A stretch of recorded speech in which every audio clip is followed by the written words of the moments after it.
Human Experimentation by Bianca Milovanchev. The first slide exhibits a pros and cons list for human experimentation. The left side uses green to symbolize the benefiting factors of this research and states that human experimentation enables new research for vaccines and treatments, establishes the effectiveness of the treatments, and validates accuracy of research by experimenting on the affected, aka humans. The right side, contrary to the left, uses red, symbolizing the dangers and risks of this research, and states how human experimentation creates opportunities for medical misconduct and unethical violations. It allows for abuse in underdeveloped countries and costs a lot more money. Experimenting on other plants and animals proves just as, if not more effective.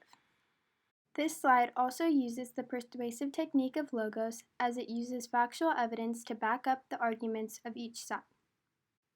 This next slide explains the Nuremberg Code, which is the main set of rules and standards that all experimenters must use when researching on humans.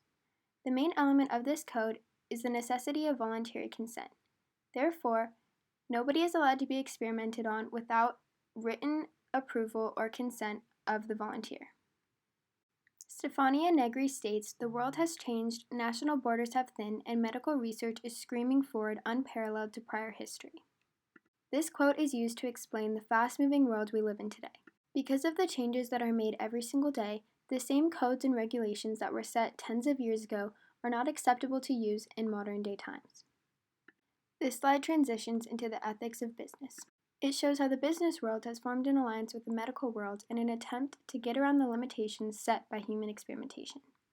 This next slide states how, in modern times, researchers migrate to underserved countries that will provide cheaper, faster, and less restricting conditions of testing.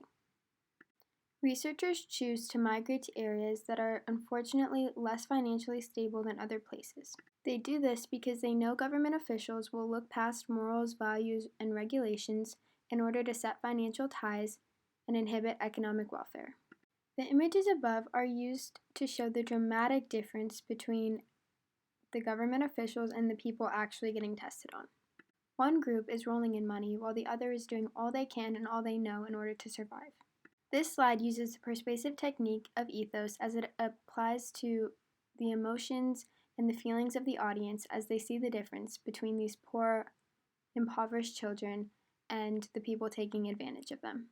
As explained by Pushkar Agarwal, many people living in these types of conditions have experienced learned helplessness. As stated in this slide, individuals who experience learned helplessness feel trapped in the mindset of loss, are controlled and abused by the government, are given no other options and feel helpless, and assume that being experimented on will help find cures and don't question the rules. Although human experimentation has helped medical officials study new information and discover treatments in the past, the overall ethics behind this procedure inhibits far too many unethical qualities that can damage the physical and emotional health of not only one individual but the human race as a whole, overshadowing any benefits brought from this method of practice. This next slide uses the persuasive technique of ethos as it explains the credibility behind each of my arguments. Each article that has been used and quoted has been scholarly reviewed, which means each article has been carefully reviewed and labeled as scholarly and gives the article credibility for the author. In addition, each author that has been chosen has obtained at least a bachelor's degree in the field of science or law and is more than qualified to be discussing and talking about the topics in the argument. Here are my sources, and thank you for listening.